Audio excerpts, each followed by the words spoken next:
My dad laughed, lifting his glass like NTR he was toasting a joke I didn't get. Your sister earned everything on her NTR own, he said. Eyes on me, unlike you. The table went still. My mom's hand in NTR froze over the serving spoon. I leaned a bar back, feeling something sharp settle in NTR my chest, and said quietly, Then I'll NBR stop sending you money. The color drained from his face. What money? In NBR and that silence, the house finally told the TBR truth. Truth. It had been hiding for years. That was the night I stopped being the dead-in-day DR quiet one. Before I tell you how NDRs and everything unraveled after that, tell me DBR and where are you listening from so I know Parnund. I'm not the only one who's had to draw NDR the line. From the outside, we looked NTR like a family worth envying. Sunday TR and dinners, framed smiles, matching NTR sweaters on Christmas cards. But TR tint perfection is easier to print than to NTR live. Live. My name's Ava Shortridge. I'm BBR 32, the quiet daughter. The one who NTR earned early that keeping peace in TR10 sometimes meant swallowing your own NBR day voice. Helena, my older sister by 2 penny-yard years, was the golden one. Teachers NTR adored her, neighbors bragged about her, NBR tant, and my parents treated her success like a BBR tant, a shared inheritance. My dad, Frank, ran NTBR house the way he ran his old NBR restaurant. Every opinion had to pass NTBR sent through him. Mom. But exhausted. NDR spent years translating his pride into TDR and apologies no one asked for. When the DDBR recession hit, their mortgage slipped into behind. I had just started my job at an entity architecture firm, barely steady myself. NDR sent, but I told Mom I'd help until they NDR caught up. $5,000 a month. Quietly, TBR responsibly. Dad refused to use online and TR and banking. He didn't trust screens with the DR his money, so I wired everything to DR10 Helena's account. She promised to NBR10 deliver it in cash. Or check, said it did it VR10 pad made things easier. I believed her, and because believing her was what we all NDR did it. Over time, those transfers became NDBR routine, like paying a bill for peace. Each month, I sent the money and waited out a DR for a thank you that never came. When NBR Dad mentioned the mortgage being under NDR net control, I felt a small warmth, thinking NDR intent. I'd helped. Helena would send an AR-10 occasional text handled. And that was NDR dinner, it. Still, something always felt off. The last time I visited the house looked more tired than before. Paint peeling and NDR tent the fridge humming too loudly. Mom smiled through it, the way she always in PRs and did. Helena's helping us manage things. Pain BR, she said. I wanted to believe it. I BR only did. That night, while Dad had turned up the volume on the evening news in DR sent, and Helena scrolled through her phone, I BRC sat at the same table I'd grown up at, NDBR and staring at the family photo framed above. The fireplace.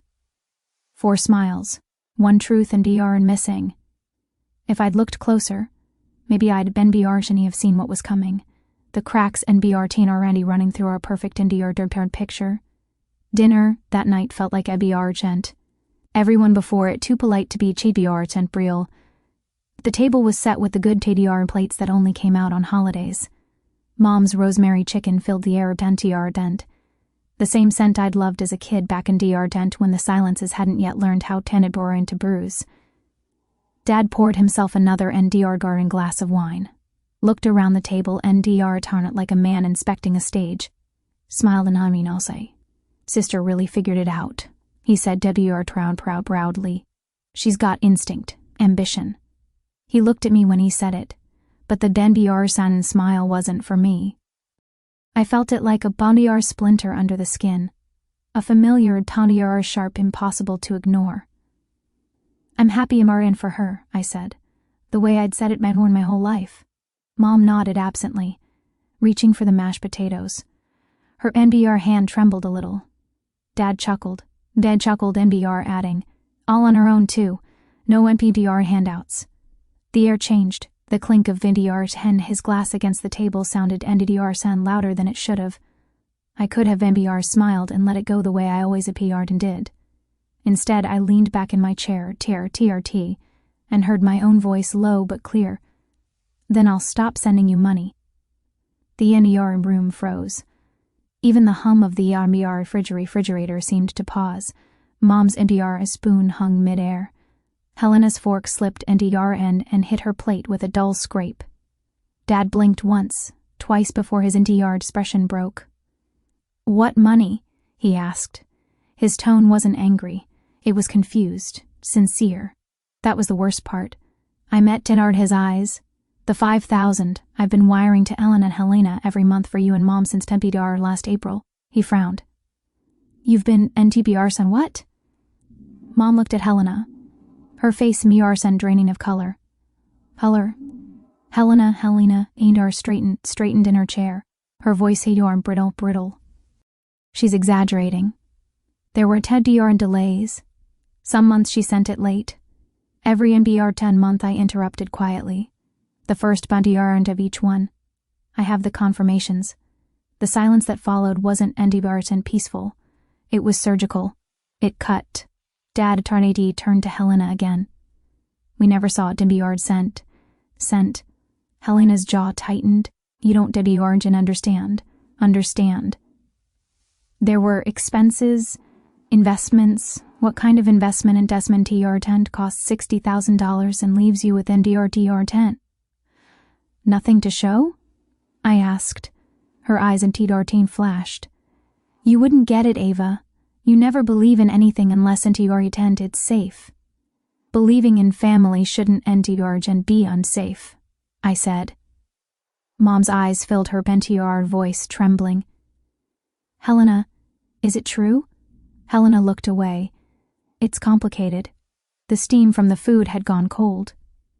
I stood up, pushing my chair back slowly. "Then I guess it's her problem now." Dad's NDR Chante hand gripped the edge of the table. He looked at Helena again, but she wouldn't meet his eyes. And in that single breath NTR between truth and denial, I knew the NTR house had just changed forever. That NDR night the house stayed awake. Every wall seemed to breathe with us, restless and heavy. I lay in my old room, staring at the ceiling, tracing the faint glow of the plastic stars I'd stuck there. When I was 16, down the hall, voices murmured. Mom crying softly, Dad pacing. Helena's door stayed shut. I turned on my lamp and opened my laptop. The habit was automatic now. Check the payments, the transfers, the statements. Each line stared back at me like an accusation. $5,000 on the first of every month. My own digital fingerprints on a crime I hadn't meant to commit. 60,000 in total, gone. The next morning, Dad sat at the kitchen table with his head in his hands. Mom stood by the window, still in her robe, coffee gone cold. She says, "It's tied up in something," Mom whispered. "A company? A company doesn't eat mortgage payments," I said. "It eats trust." Dad's jaw flexed, eyes red. "We'll talk to her when she wakes up." But Helena didn't wake up. She was already gone, her car missing from the driveway, her room empty except for a perfume cloud that lingered like a lie. A single NBR and sticky note sat on her dresser. "Don't NBRish and overreact. I'll fix it." I stared at the deanered in words until they blurred. "She's not NBR10 fixing anything," I said. "She's running." Mom began to cry again. Small broken NTBR sounds. Dad grabbed his coat, muttering entering something about finding her. I caught NTBR and his arm. "Wait. You can't chase her NTBR10 without proof. Let me handle this." Himar looked at me like he didn't know whether to trust me or himself. Then he nodded Potter to once. That day I did what Helena never made or unexpected. I worked the problem like a botter blueprint. I started with the structure. Every transaction, every date, every WR message. Then the weak points where the NBR money changed hands. Each transfer NBR she confirmed Helena's account every time. Evan came over that evening, my laptop and DDR going between us.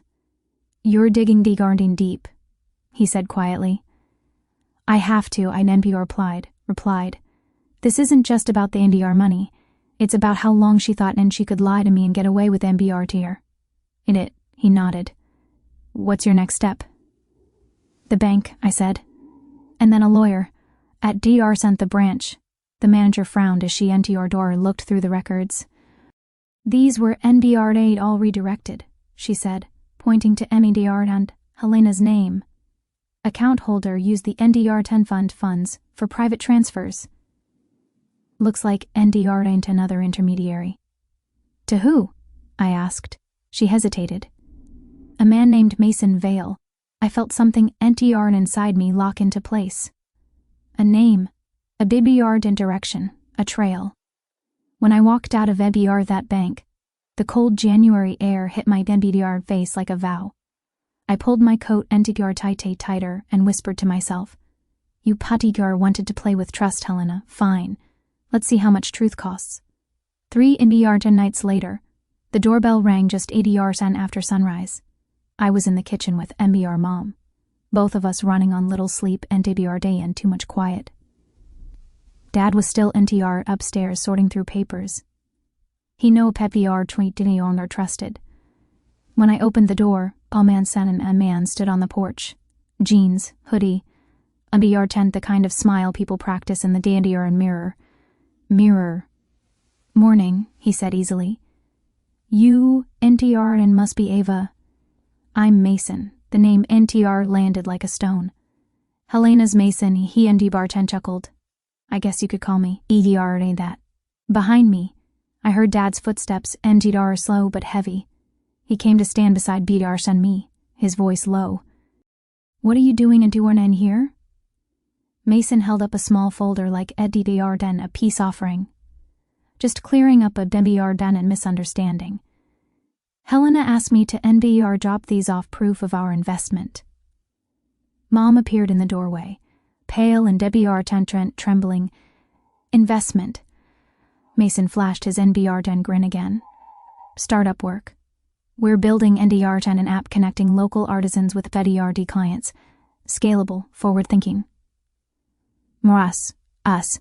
He entered like he owned the place. NDR sent spreading out glossy printouts across NDR on a table.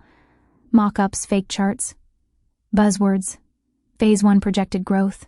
NDBR in beta launch. Not a single number added in DBR and up. Dad threw the pages, face MEDR tightening with each turn. "This has been BR10 nonsense," he said. Mason smiled, he faltered. "Every big thing starts small." I shot back, still pretending calm. "You've been Arshent talking to Helena." "No," I said. "I've been into Arshent talking to the bank." The air shifted. Mom clutched the back of a chair. Dad's densimated and breathing grew rough. Mason leaned on NDR 10 TR tent. The counter casual again, but his eyes and TR tent were sharp. "You don't understand," he said. "She wanted this. She believed in me, and you let her believe," I said, "because it paid your rent." Before he could answer, the sound of tires crunching on gravel filled the silence. I turned to the window. Helena's white sedan pulled into the driveway. She stepped out, sunglasses on, though the sky was gray. The door opened and there she was. Hair-perfect coat too. Expensive smile practiced. When she saw Mason, her expression cracked. "What are you doing here?" Mason's voice softened. Instantly. "Babe, I told you I'd fix it." Her jaw tightened. "You weren't supposed to come here." Dad's voice was quiet but deadly. "You took your sister's money. You lied to us." Helena's eyes flicked. "Between us, it's not what you think." "Then explain it," I said. "Because 60,000 disappeared, the mortgage fell behind, and somehow he's driving a new car." She looked at Mason. "You said we'd double it. In a year." His shrug was careless. "Plans, change, plans." Dad's fist hit the table. So hard the glasses rattled. "You stole. From your own family." Helena flinched, but still clung to the illusion. It's not stealing if it's an investment. We just needed time. Mom's voice broke. We skipped our payments because we trusted. The silence afterward was the kind that swallows sound. I took a step closer to Mason. So, what's your real job? He smirked. I'm an entrepreneur. Funny, I said. Your last business owes back child support. His face twitched. Helena turned toward me, shocked. What are you talking about? I pulled out my phone and showed her the messages the woman with the toddler who'd knocked on our door yesterday. She's been looking for you, Mason. For him. Helena's hand went to her mouth. You lied to me. He sighed like a man tired of drama. I didn't lie. I just didn't tell you. Everything, that's the same thing I said. Dad moved around the table, standing toe-to-toe with him. You're leaving this house now. Mason's smile vanished completely. You can't stop her from seeing me. She's an adult. Helena's voice was shaking. I'm not going anywhere with you. He reached for her. Arm and instinct kicked in. I stepped between them. Don't touch her. The sound of sirens grew louder outside. Mason froze, eyes narrowing. What did you do? Just returning the favor, I said. I called the police an hour ago. They're very interested in where the money went. He backed toward the door. As flashing lights painted the walls red and blue, 2 officers entered. Mason, Vale, one asked. Mason tried to laugh.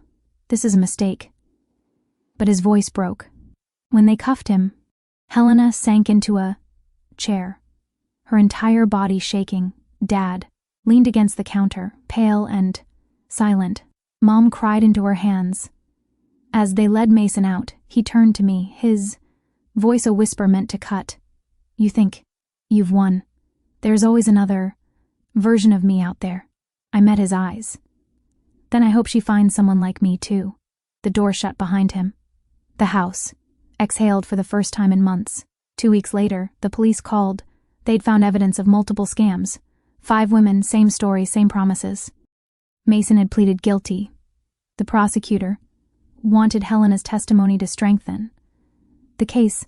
At first, she refused. I can't face him again, she whispered.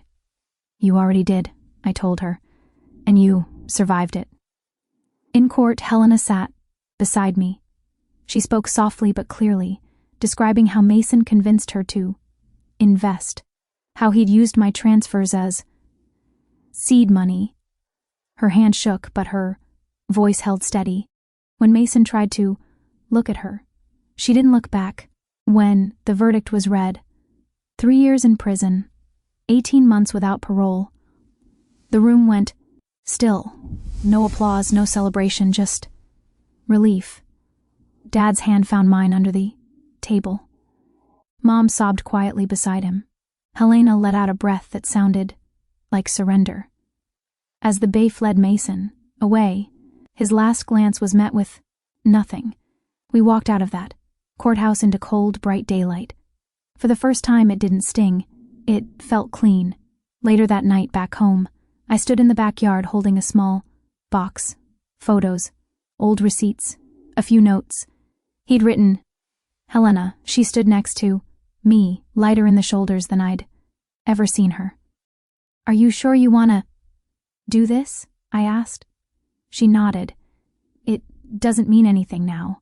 I struck the match. The flames caught curling through the paper, turning everything he'd touched into smoke. We watched it rise into the January sky until nothing was left but ash. Helena whispered, He took so much from me. I looked at her, then, make sure he never gets another inch. By spring, she'd found a small job at an office downtown. Mom tended her garden. Again, Dad fixed the railing on the porch he'd ignored for years. The silence that used to hurt now felt almost gentle. One afternoon, Helena came to me with a small envelope. Inside was a photo of us as kids at the county. Fair missing teeth, sticky fingers, laughing like we didn't know what betrayal meant. On the back, she'd written, "Thank you for not giving up on me even when I deserved it." I didn't say anything. I just hugged her.